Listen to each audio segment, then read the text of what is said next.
ದಿಢೀರ್ ಕಾವ್ಯ ಮನೆಗೆ ಬಂದ ಗಿಲ್ಲಿ, ಮನೆಯಲ್ಲಿ ಮದುವೆ ಮಾತುಕತೆ. ಹೌದು ಸ್ನೇಹಿತರೆ, ಇದು ನಿಜಾನ ಸುಳ್ಳ ಅಂತಕ್ಕಂಥ ಸಂಪೂರ್ಣವಾದ ಮಾಹಿತಿಯನ್ನು ಈ ಒಂದು ವಿಡಿಯೋದಲ್ಲಿ ತಿಳಿದುಕೊಂಡು ಬರೋಣ. ವಿಡಿಯೋ ಇಷ್ಟ ಆದರೆ ಲೈಕ್ ಮಾಡಿ, ಶೇರ್ ಮಾಡಿ, ಹಾಗೆ ಸಬ್ಸ್ಕ್ರೈಬ್ ಮಾಡೋದ್ರ ಮೂಲಕ ನಮಗೆ ಸಪೋರ್ಟ್ ಮಾಡಿ.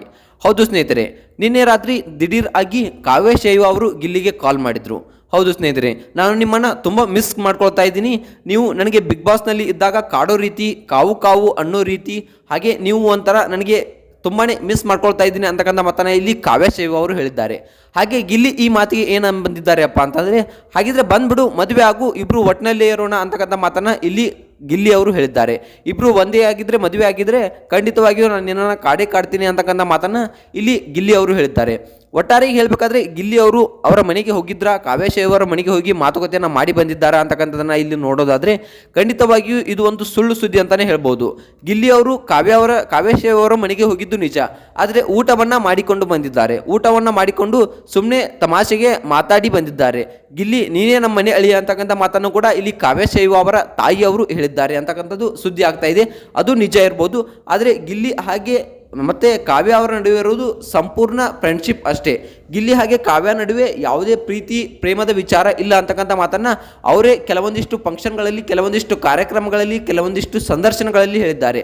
ಅದೇ ಕಾವ್ಯ ಶೈವ ಅವರು ಸಂದರ್ಶನದಲ್ಲಿ ಹೇಳಿರೋದೇನಪ್ಪ ಅಂತಂದರೆ ಗಿಲ್ಲಿ ಬಗ್ಗೆ, ಗಿಲ್ಲಿ ನನಗೆ ಒಬ್ಬ ಒಳ್ಳೆಯ ಸ್ನೇಹಿತ, ಹಾಗೆ ಒಳ್ಳೆಯ ಸ್ನೇಹಿತನ ಥರ ಇದ್ದಾನೆ, ಒಂದು ಒಳ್ಳೆಯ ಬಾಂಡಿಂಗ್ ಇದೆ ನಮ್ಮಿಬ್ಬರ ನಡುವೆ, ನಮ್ಮಿಬ್ಬರ ಸ್ನೇಹ ಹೀಗೆ ಮುಂದುವರಿಲಿ, ಹಾಗೇನಾದರೂ ಅದು ಪ್ರೀತಿ ವಿಚಾರಕ್ಕೆ ತಿರುಗೋದಾದರೆ ತಿರುಗಲಿ, ನಾನು ಬೇಡ ಅಂದಿಲ್ಲ, ಆದರೆ ನಮ್ಮ ಮನೆಯವರು ಸಂಪೂರ್ಣವಾಗಿ ಒಪ್ಪಿಗೆ ಕೊಟ್ಟರೆ ನಾನು ಗಿಲ್ಲಿನ ಖಂಡಿತವಾಗಿ ಮದುವೆ ಆಗೇ ಆಗ್ತೀನಿ ಅಂತಕ್ಕಂಥ ಮಾತನ್ನು ಇಲ್ಲಿ ಗಿಲ್ಲಿ ಹಾಗೆ ಕಾವ್ಯ ಶೈವ ಅವರು ಹೇಳಿದ್ದಾರೆ.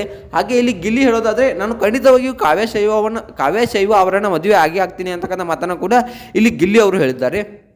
ಒಟ್ಟಾರೆಯಾಗಿ ನಾವು ನೋಡೋದಪ್ಪ ಏನಪ್ಪ ಅಂತಂದರೆ, ಗಿಲ್ಲಿ ಹಾಗೆ ಕಾವ್ಯ ಅವ್ರ ನಡುವೆ ಇರತಕ್ಕಂಥ ಒಂದು ಬಾಂಡಿಂಗ್ ತುಂಬಾ ಒಳ್ಳೆಯದು. ಇವರಿಬ್ಬರು ಮದುವೆ ಆದರೆ ಮುಂದೆ ಚೆನ್ನಾಗಿರ್ತಾರೆ ಅಂತಕ್ಕಂಥದ್ದು ಎಲ್ರಿಗೂ ಗೊತ್ತೇ ಇದೆ.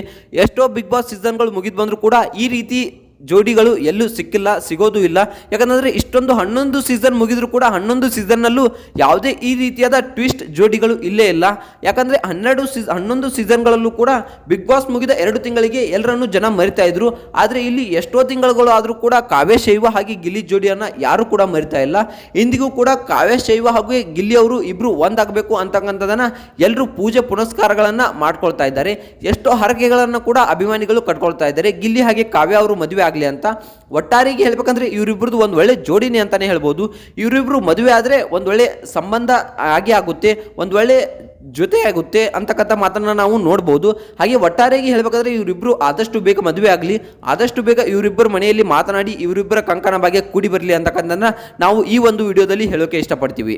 ನಿಮಗೆ ಏನು ಅನಿಸುತ್ತೆ, ಇವರಿಬ್ಬರ ಬಗ್ಗೆ ಮದುವೆ ಆಗಬೇಕಾ ಆಗಬಾರ್ದಾ ಅಂತಕ್ಕಂಥದ್ದನ್ನ ಈ ವಿಡಿಯೋ ಕೆಳಗಡೆ ಕಮೆಂಟ್ ಮಾಡಿ. ವಿಡಿಯೋ ಇಷ್ಟ ಆದರೆ ಲೈಕ್ ಮಾಡಿ, ಶೇರ್ ಮಾಡಿ, ಹಾಗೆ ಸಬ್ಸ್ಕ್ರೈಬ್ ಮಾಡೋದನ್ನು ಮರಿಬೇಡಿ. ಮತ್ತೆ ಮುಂದಿನ ವಿಡಿಯೋದಲ್ಲಿ ಸಿಗೋಣ. ಬಾಯ್ ಬಾಯ್.